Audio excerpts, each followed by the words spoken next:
Les assureurs simples, je remonte au début des relations commerciales, lorsqu'il y a des bateaux qui ont dû traverser la Méditerranée, eh bien, les financiers ont dû trouver des hommes qui venaient effectivement assurer. C'était le prêt à la grosse aventure à l'époque. On assurait des marchandises, du textile, des céréales, pour traverser la Méditerranée en 3 mois, pour aller dans 2-3 ports de la Méditerranée. Aujourd'hui, c'est la même chose. C'est plus des marchandises qu'on va assurer, c'est des paquets de données. Ils vont plus faire des routes commerciales, il y en avait quelques-unes à l'époque, mais ils vont utiliser des systèmes d'information avec des grosses différences.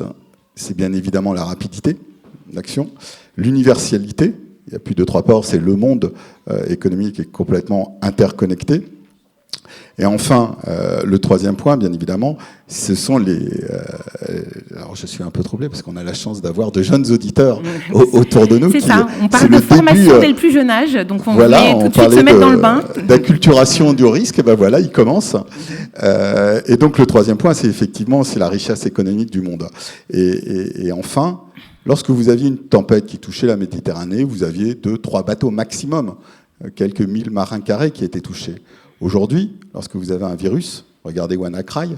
WannaCry, en 5 jours, il est passé de 7 villes qui ont été infectées en 24 heures à 1500 au bout de 4 jours. Donc là, on se rend compte que le vrai sujet pour nous, c'est pas les contrats, c'est pas forcément la prévention. On va y arriver. On connaît ça depuis 8 siècles. Non, le vrai sujet aujourd'hui pour nous, c'est la maîtrise des engagements. C'est le cumul des engagements. Un chiffre, et il a été évoqué par le hacker au départ, c'est dans le rapport des conseillers économiques du président des États-Unis. Ça fait 2 années de suite où il parle des risques cyber. Il donne comme chiffre, c'est très compliqué de donner des chiffres sur ces sujets, mais en 2017, entre 0,31 et 0,56% du PIB américain ont été touchés par des cyberrisques. C'est-à-dire, en gros, entre 250 et un peu plus de 500, si je mets à l'échelle mondiale, 250 et 500 milliards d'US dollars, si je rapporte ces pourcentages au PIB mondial. Il est impossible pour un assureur, voire un cumul d'assureurs, de pouvoir accepter le transfert de ces risques.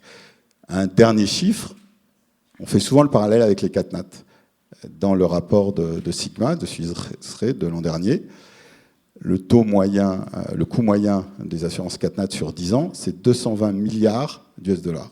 C'est 0,28% du PIB mondial. Vous voyez les écarts? Et les CatNat, comme à la limite les tempêtes sur les bateaux en Méditerranée, ça va toucher quand même des territoires qui sont contenus. Ce n'est pas le cas pour les risques cyber. Et c'est pour ça que je suis à la fois optimiste sur quand même la capacité de notre industrie à monter des contrats, à délimiter les risques, à les comprendre et à les prévenir.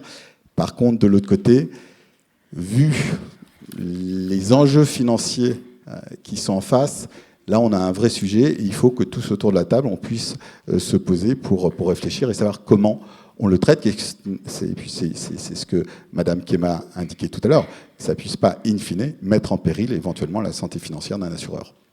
Donc les difficultés principales, comme vous dites, ce n'est pas la complexité technique, c'est pas le recueil des infos des entreprises, parce qu'il paraît que parfois les entreprises ont du mal quand même à donner les informations qui permettraient en fait d'anticiper un peu ces risques.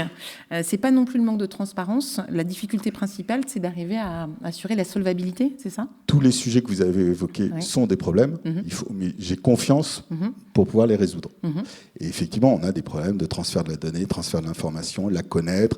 On travaille, il y a tout un écosystème qui est mis en place autour de l'ANSSI, autour de cybermalveillance.gouv.fr, et avec la CPR et d'autres, on travaille sur ces sujets-là. Donc on va y arriver. Il n'y a pas de raison que ce que nos ancêtres ont fait ou nos aïeuls ont fait il y a plusieurs siècles, on n'y arrive pas aujourd'hui. Et donc il faut qu'on le traite. Le vrai sujet, simplement, c'est par ordre de priorité. Si je dois les prioriser, c'est celui que je viens d'évoquer.